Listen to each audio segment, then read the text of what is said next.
विकटोत्कटसुन्दरदन्तिमुखं भुजगेन्द्रसुसर्पगदाभरणं गजनीलगजेन्द्रगणाधिपतिं प्रणतोऽस्मि विनायकहस्तिमुखम्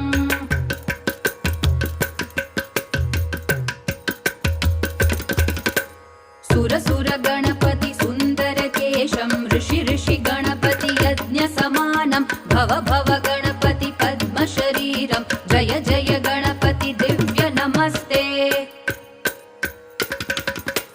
गजमुखवक्त्रं गिरिजापुत्रं गणगुणमित्रं गणपतिमीशप्रियं गणपतिमीशप्रियं गणपतिमीशप्रियम् करधृतपरशुं कण्कणपाणिं कबलितपद्मरुचिं सुरपतिवन्द्यं